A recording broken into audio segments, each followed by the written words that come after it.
यहाँ मैच की बात करेंगे तो मैच एक वन साइड फेयर रहा है। कहीं से भी साउथ अफ्रीका मैच के अंदर नहीं थी। मैंने सुबह वीडियो बनाई थी, उसमें मैंने बड़ा क्लियर ये कहा था कि जो मेरी प्रेडिक्शन ये बता रही, जो मेरे एनालिसिस ये कहते हैं, जो मेरे माइंड में चीज़ें आ रही हैं, उसके लिहाज से साउथ अफ्रीका जो है ये मैच हार जाएगा। और मैंने ये भी कहा था कि हर टीम का एक बुरा दिन आता है और साउथ अफ्रीका का बुरा दिन आ जाएगा, जो कि सेमीफाइनल का दिन था। वही हुआ।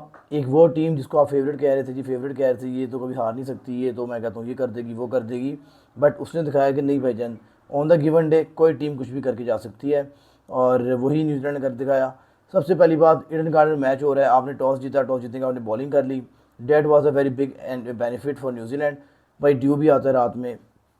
और उसके बाद ये जो विकेट थी ना, बेसिकली ये विकेट न्यूजीलैंड के बैट्समैन को सूट कर रही, स्पेशली टॉप थ्री को, टिम स्टाइफन को, फिन एलन को और रचिन रविंद्रा को।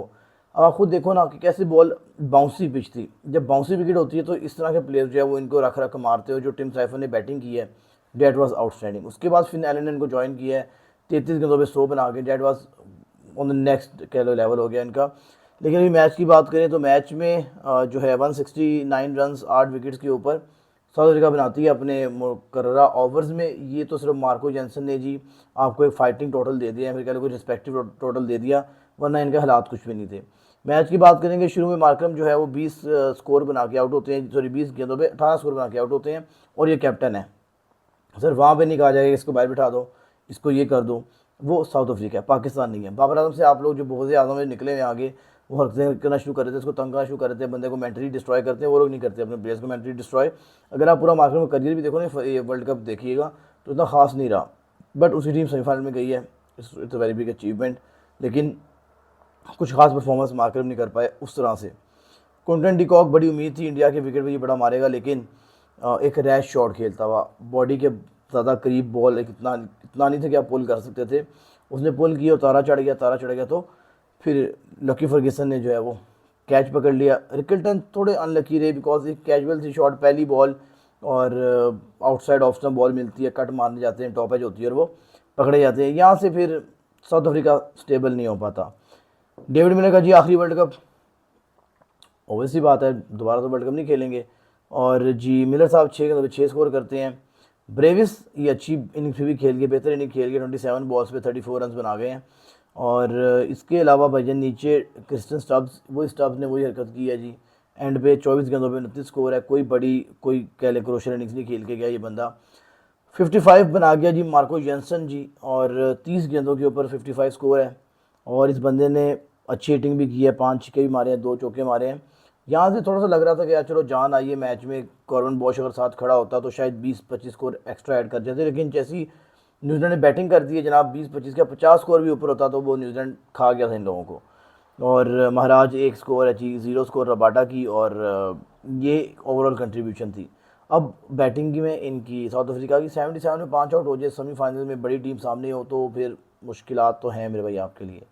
मैट हेनरी जो है वो 44 ओवर्स में 34 रन बनाते हैं, दो देते हैं और 2 विकेट लेते हैं। और 2 क्रूशल विकेट्स हैं जिनकी, क्रूशल से बच्चे बता दिए कि उस टाइम पर कार्बन बॉश की जो विकेट मिली थी, डेट वॉज ए अचीवमेंट है, लेकिन वो एक अच्छी जगह उनको विकेट मिल गई हुई थी। उसके बाद जी मैकलोनी जो है, मैकलोनी को मैंने कभी देखा नहीं है जी, 1 ओवर करते हैं सर। ये देखो जी कैसा स्मार्ट सैंकनर ने मूव खेला है, दोनों लेफ्ट हैंडर को ऑफ स्पिनर ले जाए उसके लिए। यही अब इंडिया को सोचना है, अगर इंडिया फाइनल में जाता है तो ईशांत किशन और अभिषेक शर्मा, इसके ऊपर ये मैकरोनी को लेकर आएंगे। मैकरोनी जो भी है, क्या नाम, मैकरोनी के नाम है इनका। 1 ओवर जी 2 विकेट्स 9 रन दिए इन्होंने। फिर लकी फर्गसन का लकी दिन जी, लकी दिन लकी फर्गसन का। लकी फर्गसन मुझे बड़ा यार आउट ऑफ टच लगते हैं, फाइनल में तो नहीं खिलाना चाहिए इसको। फाइनल में इसने एकदम गंदा दिन आया इसका, तो 4 ओवर में 50 स्कोर दे के साइड पे हो जाएगा और मैच को, टीम को फारिग करवा देगा।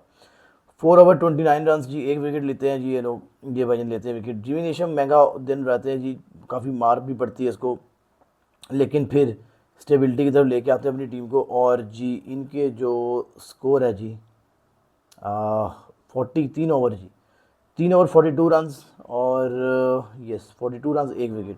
क्रूशल विकेट थी जी ब्रेविस की। और सेंटर जो है इनके कैप्टन, 4 ओवर 25 रन, कोई विकेट नहीं मिली। और Rachin Ravindra 4 over 29 run, 2 wickets लेके जाते हैं। ये जी ओवरऑल हालात थे जी इनकी बॉलिंग के। अब बैटिंग की बात आए तो फिर वजन बैटिंग की बात करने की ज़रूरत ही कहा है आपको। जब आपकी पहली विकेट ही मेरे भाई आपको गिर रही है तकरीबन 117 पर और आप 170 चेस कर रहे हैं और 9 ओवर पहली गेंद पे जो विकेट गिरती है, यानी कि 11 ओवरों में आपको फिर 50-60 स्कोर रह गई थी जी करने वाली, 60 भी रह गई थी, पूरी 53 रह गई थी, तो वो तो फिर होनी थी ना। और the way New Zealand batted outstanding जी, आउट क्लास। मैं कहता हूँ कोई बड़ा बॉलर आया था, मैं जो मर्जी बड़ा बॉलर आया था, इन दोनों के सामने आज टिकना उनके लिए बड़ा मुश्किल था। उन्हें रख रख के मारे, पूरे ग्राउंड में छिक्के मारे जी। अगर हम बात करें टिम स्टाइफन की इनिंग की तो 58 रन जी और एक छिक्का, तो 2 छिक्के, 7 चौके जी, 33 गेंदों 58 रन बनाए with strike rate of 175।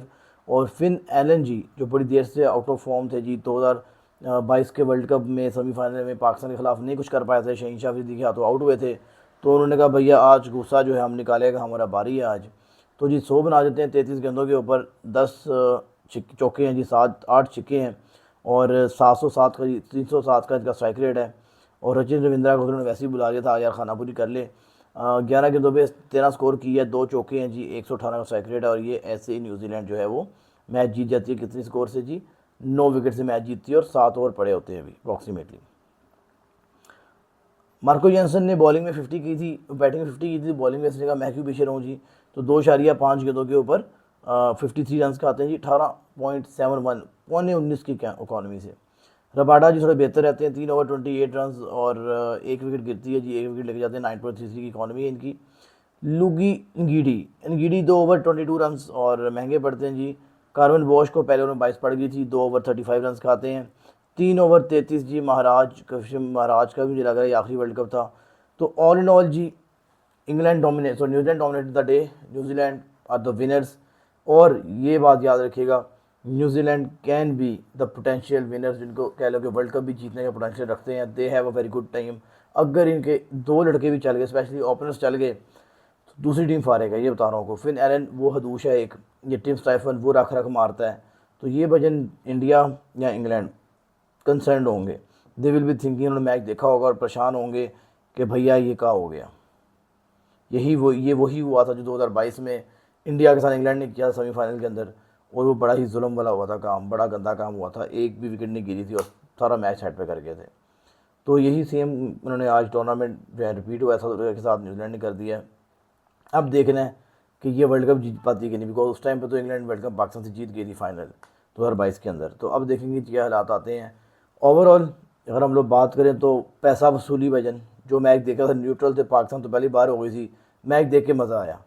South Africa की बात करें तो हार्ड ब्रोकन फॉर देम, बहुत अच्छी टीम थी इनकी, बहुत अच्छी साइड थी, बट अगेन वही वर्ड यूज़ नहीं मैं करना चाहता, लेकिन they do have an habit of losing temperament and like losing some, क्या लोग नर्वस हो जाते हैं शायद, क्या चीज़ होती है, क्रूशल मोमेंट्स के अंदर अपने आप को गिव अप कर देते हैं, समझ में नहीं आती कैसे कोलैप्स कर देते हैं, आप ये समझ लो।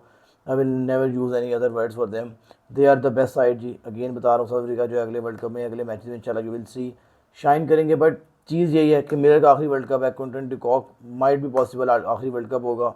और कौन है जी, और बाकी सारे यंग है, महाराज का आखिरी वर्ल्ड कप हो सकता है। और ये आज scenes were very bad and sad for south Africa, लेकिन उतना क्रेडिट देना चाहिए न्यूजीलैंड को, दे डिड बेस्ट, बिकॉज ये दोनों टीमें जिनके पास वर्ल्ड कप्स नहीं हैं, जिनके पास ज़्यादा कप्स नहीं, ये 2 टीमें रह गई हैं, अफ्रीका या फिर आपकी न्यूजीलैंड। न्यूजीलैंड के साथ वो मिसहैप हो गया 2019 वाला, ठीक है जी, वो जो बेन स्टोक्स के साथ हुआ था वो एक मिसहैप हो गया जी, वो वहाँ से बेचारे निकल नहीं पा रहे। ये साउथ अफ्रीका के साथ जो लास्ट वर्ल्ड कप में हुआ 2024 में, 24 स्कोर नहीं हो पाई, बस छड्डो, वो तो एक अलग फिल्म है इनकी। और आज फिर ये क्रॉस नहीं कर सके फिनिश लाइन, तो क्वेश्चन आर देयर, बट दिल टूटता भी है वजन साउथ अफ्रीका के लिए, अफसोस भी होता है, because they are the most humble, most gentle side I have ever seen. कभी बदतमीज़ी नहीं करेंगे, कभी रूड नहीं होंगे, they are like very decent side. और बस यही कह सकते हैं जी, best of luck for New Zealand, world cup final में जा रहे हैं, चले गए आप। मुझे उम्मीद है एक और बड़ा मैच खेलेंगे न्यूजीलैंड इंशाल्लाह, बड़ी विक्ट्री लेंगे और कप उठा रहे होंगे इंशाल्लाह। आई डू बिलीव कि न्यूजीलैंड जो है वो इस दफ़ा we will see a different champion, India या इंग्लैंड नहीं होगा इंशाल्लाह चैम्पियन, इस दफ़ा न्यूजीलैंड चैम्पियन होगा।